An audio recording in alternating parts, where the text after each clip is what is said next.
This build is for people with anger issues and will involve electricity, lots of electricity. The goal of the build is to increase your shock damage by 10x or more and to bring some serious thunderstorms into every dungeon that you visit. Unlike my stealth poison archer build, which is for people that enjoy patience, stealth, and carefully planning their encounters, this build is for people who want an aggressive style of play involving lots of blade swinging and carnage. Now, as a fair warning before we start the video, the early game is absolutely the hardest part of this build while you get things set up. At lower levels, you can expect your character to have the durability of a tamped tissue paper and the speed of a dying Roomba. So if a bandit sneezes in your general direction, there's a reasonable chance that you're gonna die. But by level 20, this is what the build plays and feels like. You can lead off with a ranged spell, which applies paralysis for 10 seconds in a 10-foot radius, while applying weakness to Magicka for 6 seconds. Next, you use your dagger to get 3 or 4 hits, which can quickly give you an enemy with 900% weakness to shock and Magicka, that will then get struck down with a single shot from your next shock attack. The combo is repeatable, the combo is fun, and eventually this combo is going to let you take down multiple enemies at the same time when you add area of effect weakness or radius to your spells. Now let's talk about how we get here. For race, the pick is Breton. Despite having very low health early in the game, the Breton is absolutely cracked for the setup because you're going to immediately start with 50% magic resistance, which is really important considering half of the enemies in Oblivion will be trying to freeze you, burn you alive, or electrocute you in some way. For birthsign, I recommend going with the Lord to get an early boost to shield and Magicka resistance. Close combat is a big part of this build, which makes shield resistance extremely valuable, especially early on. For core major skills, destruction is key, and it's how we're going to acquire shock damage spells, weakness to shock, weakness to Magicka, and even weakness to poison, which I recommend using poisons early on. Weakness to Magicka is arguably the single most important skill of this build, as this is your ticket to scaling up any type of weakness into the hundreds or thousands, which is how you can kill most enemies in one shot. Alchemy is also highly recommended unless you enjoy being poor, dead, or out of Magicka every 14 seconds. Early on, poisons can help a lot with dealing big amounts of damage to your enemies, since poisons are not impacted by the difficulty multiplier on Master Difficulty, which nerfs your damage by 1/6. But for the purposes of this build, Alchemy is really more of your sustain engine. Magicka Restoration, Fortify Magicka, Fortify Health, Shield, Damage Reflect, Survivability, and all that other good stuff. Illusion is how you're going to survive pretty much every fight that you're going to be in. Command spells are insanely strong early on because they're basically going to turn every dungeon into a drunken tavern roll where the enemies hate each other more than they hate you. At illusion level 50, paralysis is going to become your best friend and one of your main defensive tools for the rest of the game. Alteration is about boosting survivability through shield spells. Nothing flashy, nothing sexy, but extremely important because getting hit on Master Difficulty by a flying arrow feels like getting rear-ended by a dump truck. Restoration you're going to want for healing and for buffs. Since this build is really about fighting up close and personal, sustainability of Magicka is going to matter a lot, and you can use Restoration to further strengthen your willpower and get access to heals when you need it, because you will need it. The remaining 2 skills are honestly a matter of preference. Acrobatics is great if you want to roleplay as a dancing acrobat that likes to dodge attacks like your Oberyn Martell. Athletics can help with offsetting the Breton movement speed, which early on feels like you're running through wet cement. Light armor and block are both solid defensive choices as well. Now in terms of the actual early game plan, first priority is getting access to spell making and enchanting. You can either do this by finding Frostcrake Spire and forking out about 6,000 gold for the upgrades, or you can do this for free simply by doing the recommendation quest for the Mages Guild. Regardless of how you choose to do it, be sure to purchase the Command Humanoid and Command Creature spell from Albrecht, Little, and Coral, as that's going to help a lot with fighting enemies early on. Getting some damage health poisons early on is a good idea as well, and you can make these fairly easily by combining Sacred Lotus Seeds, which can be found across the ponds in Imperial City, with Nightshade or Peony Seeds, which you can find along the roads and fields going west of Skingrad, amongst many other locations. When you have about 30 poisons or so, feel free to head back to Fatback Cave as well, south of Arcane University, which should also give you a decent stash of Wisflock taps, which you can use to make more damage health poisons. While this is primarily a Spellsword build, carrying a bow early on to apply the poisons is not a bad idea. The Breton can be very fragile early on, so a ranged poison damage is never a bad idea until your core setup comes online. Once you get access to a spell-making altar and an enchanting altar, get yourself a 100% weakness to shock and 100% weakness to poison spell, as well as some ranged shock damage spells, which you can use after inflicting weakness to shock. You could also use a bow, so enchanting a bow with 100% weakness to shock for 5 seconds, so that you can apply the poison from the bow, and then use a ranged shock spell from a safe distance to do a little bit more damage on that shock damage spell.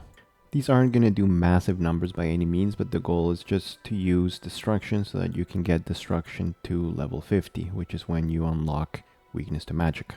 Once weakness to Magicka is unlocked, this is where your damage can really start to take off, but there's going to be a much bigger demand on your Magicka as well. So as you're leveling, you should be putting 5 points into endurance and 5 points into willpower, with the remaining 2 going into intelligence, or you can do 4 to each of these for a more balanced build. To further help you with Magicka sustainability early on, raiding Ayleid Ruins for Welkin Stones is a very good idea. These things are basically magical energy drinks, and Vilvering alone has a ton of them. Vilvering is also where you can start the collector quest, which is given by Umbacano, which can eventually net you over 10,000 gold and unlock very strong items like the Crown of Nenalata or the Crown of Lindai. As you keep getting more gold, you can keep enchanting some of your other gear as well. If you find you're taking too much damage from physical damage attacks, like arrows, you can reduce that by investing into some shield enchantments. You may also want to simply increase your Magicka pool through enchantments and try to rely on more powerful shield spells from the Alteration skill line, as well as shield potions, so that the shields start to help mitigate some of that incoming damage. But once you get Illusion to level 50 and you unlock Paralysis, you should start to get hit a lot less, which might make increasing Magicka in your gear the better, albeit the pricier play. For Magicka Restoration Potions, you can combine Steel Blue and Toloma with Flax Seeds. Steel Blue and Toloma can be found in large quantities around Coral, in this general area outside of Lindai, and Flax Seeds can usually be found near the main roads as well. The Restore Magicka potions that you build early on aren't going to be fantastic, but they do still help with sustainability to some extent. Eventually, when your alchemy level increases and you get better alchemy equipment, these potions will restore around 20 points of Magicka per second, so at that point it's going to be pretty hard for you to run out of Magicka. So once you have Destruction level 50 and Illusion level 50, you're going to want to make sure your dagger includes 100% weakness to shock, 100% weakness to Magicka. I recommend adding 3 seconds to each of those, and then a tiny command effect for creatures specifically. The purpose of that command effect is simply against enemies that are immune to paralysis, like skeletons. So you're still going to be able to hit them to apply your stacking effect, but they're not going to attack you back if you have that command spell on there.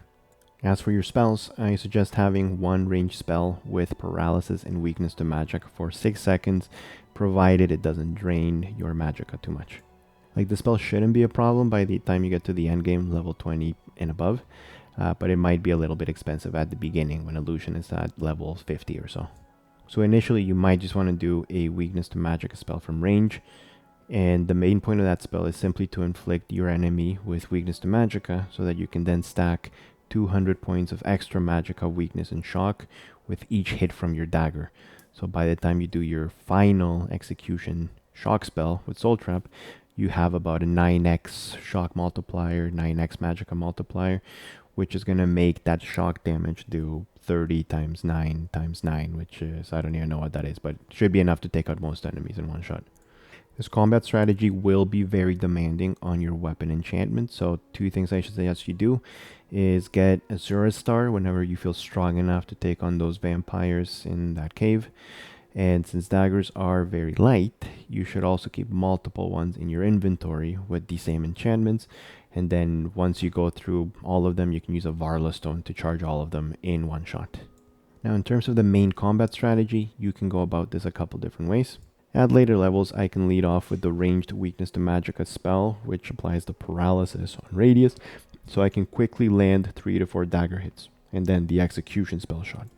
If you want to do a little bit more damage, you can do the ranged attack, follow up with a touch version of your paralysis and weakness to Magicka spell, and then do 3 to 4 dagger hits, so that each dagger hits add 300% weakness instead of 200% weakness like with the first combo, and then your execution shot should do even more damage. You can also keep some strong potions handy, and you can do big amounts of poison damage here if you lead off with the ranged attack, follow up with 3 to 4 dagger hits, and then hit one more of that touch paralysis spell, which includes weakness to poison, and then instead of using an execution shock spell, you can simply apply the poison via the dagger, and again, you're going to kill most enemies in seconds there. And I mentioned this earlier, but just to reiterate, the area of effect is really how you can take this build to the next level, adding a 10-foot radius on most of these spells, so you can start to apply your weaknesses to large groups of enemies simultaneously and take everybody out in a single shot. And so by the end game, getting willpower to 100, using restoration to further increase your willpower, using a potion that restores 20 points of Magicka per second, you're going to be able to use really powerful spells while replenishing Magicka quickly, which is when the build will be its funnest. At that point, you're going to be sprinting directly into rooms like your Leroy Jenkins, electrocuting everyone, and then doing it all over again in the next room or dungeon. But that's pretty much it. Like I said, really fun build once you go through that painful part at the beginning. I would say physical damage felt like the biggest weakness, so do keep prioritizing shields and armor rating. If I was to run it again, I might try to pick light armor as a major and try to train that along the way to get even more shield rating. But honestly, I was pretty happy with how it turned out even without doing that. I hope you enjoyed the video. Please let me know your thoughts in the comments below. Ciao for now. I watch and I wait, and I collect you when you come for me. Instead of drawing Traven out, I have received you instead. Perhaps I shall personally go and collect him when we are done here.